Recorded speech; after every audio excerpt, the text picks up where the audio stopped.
আসসালামু আলাইকুম ওরহমতুল্লাহ। ওয়ালাইকুম আসসালাম ওয়া রাহমাতুল্লাহি ওয়া বারাকাতুহু। রাতের আকাশে হঠাৎ দেখা মেলে এক অদ্ভুত উজ্জ্বল রেখা, যেন আগুনের লেজ টেনে নিয়ে যাচ্ছে। এটাই হলো ধূমকেতু। ইসলামের ইতিহাসে আকাশের এসব নিদর্শন কিভাবে দেখা হতো, আজকে আমরা এই ভিডিওতে জানতে চলেছি ধূমকেতু নিয়ে ইসলামের দৃষ্টিভঙ্গি। ইসলামের ইতিহাসে ধূমকেতুকে আল্লাহর নিদর্শন হিসেবে দেখা হয়। কোরআনে বলা হয়েছে, আকাশ ও পৃথিবীতে যা কিছু আছে সবই তার নিদর্শন। সূরা আল ইমরান 190। প্রাচীনকালে মানুষ ধূমকেতুকে অশুভ লক্ষণ মনে করত, কিন্তু ইসলামে বলা হয়েছে এগুলো আল্লাহর সৃষ্টি এবং এর পেছনে বিশেষ কারণ রয়েছে। এই আয়াত থেকে বোঝা যায় নক্ষত্ররাজি শুধু রাতের সৌন্দর্য বৃদ্ধি করে না, বরং এগুলো মানুষের পথ নির্দেশনার জন্য গুরুত্বপূর্ণ। মরুভূমি বা সমুদ্রে যখন চারদিক অন্ধকার হয়ে যায়, তখন এই নক্ষত্রগুলোই দিক চিনতে সাহায্য করে। তিনিই তোমাদের জন্য নক্ষত্ররাজি সৃষ্টি করেছেন, যাতে তোমরা এর মাধ্যমে স্থল ও সমুদ্রের অন্ধকারে পথ খুঁজে পাও। অবশ্যই আমি জ্ঞানী সম্প্রদায়ের জন্য আয়াতসমূহ বিস্তারিত বর্ণনা করেছি। এখান থেকে বোঝা যায় তারা ও আকাশীয় নিদর্শনগুলো মানুষের জন্য দিক নির্দেশনা এবং আল্লাহর শক্তির প্রমাণ। কোরআনের বিভিন্ন আয়াতে মহাবিশ্বের নানা বিস্ময়কর সৃষ্টির কথা বলা হয়েছে। এগুলো সবই আল্লাহর নিদর্শন। সূরা আনামের 96 নম্বর আয়াতটি হল, তিনি প্রভাত উদ্ভাসিত করেন এবং বিশ্রামের জন্য রাত এবং গণনার জন্য চন্দ্র সৃষ্টি করেছেন।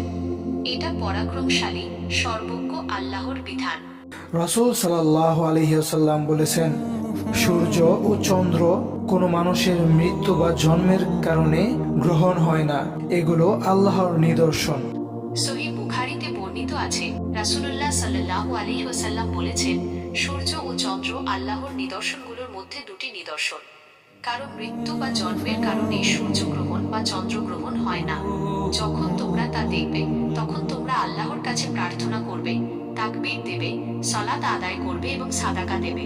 মুসলিম আলেমরা ধূমকেতু বা অদ্ভুত তারাকে আল্লাহর কুদরতের নিদর্শন হিসেবে দেখেন। তারা বলেন, এইসব ঘটনা মানুষের জন্য আল্লাহর ক্ষমতার এক ঝলক দেখায় এবং তার সৃষ্টির বিশালতা স্মরণ করিয়ে দেয়। প্রাচীন মুসলিম বিজ্ঞানীরা ধূমকেতু পর্যবেক্ষণ করে তারা সময়কাল লিপিবদ্ধ করতেন। আল বিরুনি তার গ্রন্থ আল কানুন আল মাসউদিতে ধূমকেতুর গতিপথ লিখে গেছেন। আল বিরুনি তার বিখ্যাত গ্রন্থ আল কানুন আল মাসুদিতে ধূমকেতুর গতিপথ সম্পর্কে বিস্তারিত আলোচনা করেছেন। তিনি ধূমকেতুর গতিবিধি পর্যবেক্ষণ করে এর সময়কাল নির্ণয় করার চেষ্টা করেছিলেন।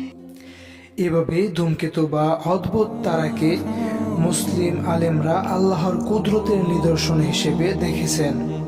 ইসলামে ধূমকেতু বা তারকাপতন কোনো অশুভ শক্তির প্রতীক নয়, বরং আল্লাহ আমাদের মনে করিয়ে দেন, আমি আকাশমণ্ডলী ও পৃথিবী খেলার ছলে সৃষ্টি করিনি। সূরা আল হিজর। তিনি সবকিছু সৃষ্টি করেছেন বিশেষ উদ্দেশ্যে এবং সুনির্দিষ্ট নিয়ম মেনে। ধূমকেতু হোক কিংবা তারকার ঝলক, এগুলো শুধু আকাশের দৃশ্য নয়, বরং আল্লাহর মহাশক্তির নিদর্শন।